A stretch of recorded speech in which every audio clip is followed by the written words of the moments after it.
So we got some new details about Fallout 76. In this video, we're looking at an interview between Pete Hines and Game Reactor and some of the reactions and even more so an analysis of this interview. I wanted to pick this interview in particular because I find some of the things Pete says to be really interesting. I don't know, just something that deserves a deeper look, a deeper dive into what he's actually saying. As always, I'll have a full link to the article and the interview down below if you guys want to check it out for yourself. I'll be paraphrasing a lot of what he's saying, but when I do quote things directly, I will actually put the quote on screen. So one of the first things they actually touch on is Save Player One. If you guys don't know, Save Player One was this kind of advertisement campaign put out by Bethesda because so many game companies are moving towards multiplayer. The top games right now are League of Legends, Dota, PUBG, Fortnite, and of course all of those are pretty much exclusively multiplayer games. And thus, Bethesda is the contrast to most other game companies with titles like Doom, Wolfenstein, Prey, The Evil Within, all of them being fundamentally single player. At this E3, we actually saw a stark difference. We saw a lot of multiplayer things coming from Bethesda games. Fallout 76 being the most in your face, but even for Doom and Prey, they are now getting multiplayer kind of DLCs. And for a lot of people, that kind of pissed them off. Bethesda was supposed to be the savior of Player One, yet now they're doing a bunch of multiplayer releases. Pete on this more or less says that they're actually pretty happy where they are in the single player space right now. Even though yes, Prey and Wolfenstein are getting multiplayer DLC, and Rage 2, Fallout 76, and Doom Eternal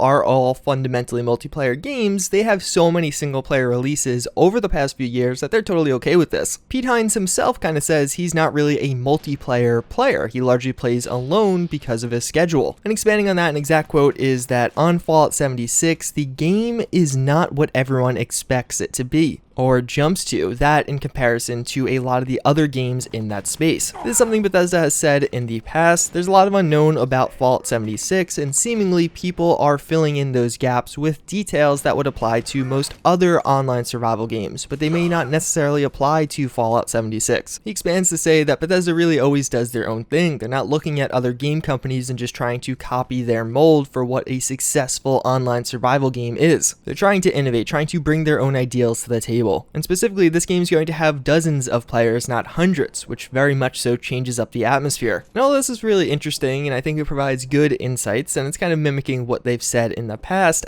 I feel like the source of this problem is largely Bethesda themselves. They showed us a lot of Fallout 76 without necessarily telling us all that much. A lot of these questions may have simply been answered if we got an expanded look at the gameplay and more so an expanded explanation of what we were seeing. The interviews I've been covering on this channel over the past weeks have given us a lot of context, but there's still a lot that's unknown, and you can only convey so much through words. Even though Pete Hines here is describing anti-grief and how they're trying to set certain boundaries without getting too intrusive, without actually being able to see what that is, it's difficult to picture exactly what that's going to play like. In addition, he says that you really can't kill people repeatedly. The game is going to have systems in place, so you can't just have the same guy running up to you over and over again. It's not meant to be a griefy based game or like other MMO or PvP based games. And to that, I kind of question it because didn't Pete Hines make the exact opposite analogy in the past? In a previous interview, he describes Fallout 76 being unique in the sense that you don't know what you're going up against. When you see another player, you're not entirely sure how that interaction is going to play out. They might be friendly and just want to trade with you and have a chat, or they may just try and kill you on sight. In Fallout 4, the only difference was when you ran up to a group of raiders or a Deathclaw, you would be killed instantly and be able to respawn and run back. The same thing will work in Fallout 76. If you die from another player, you can respawn losing very little and just run back at them.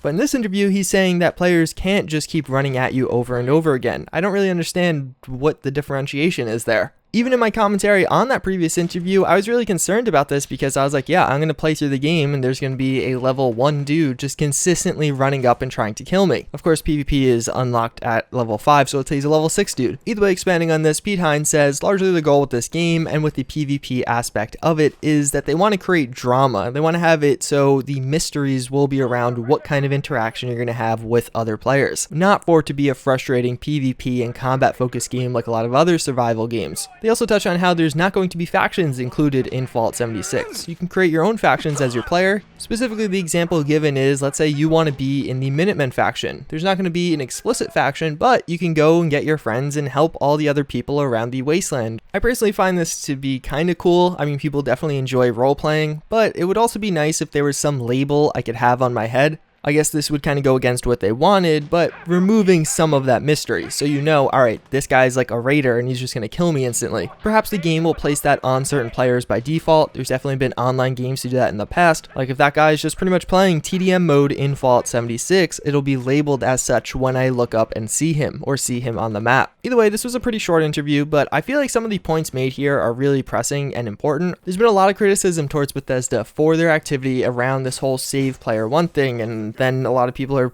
pushing around new hashtags suggesting that Bethesda doesn't actually like saving player one as much as they originally thought. And even beyond that, some insights as to the PvP components of this game, but again, I feel like it almost creates more confusion rather than solving it here. Either way, I'm just going to wrap it up for this video. As always, again, I thank you all for watching. I do hope you enjoyed, and I hope to see you all next time. Later.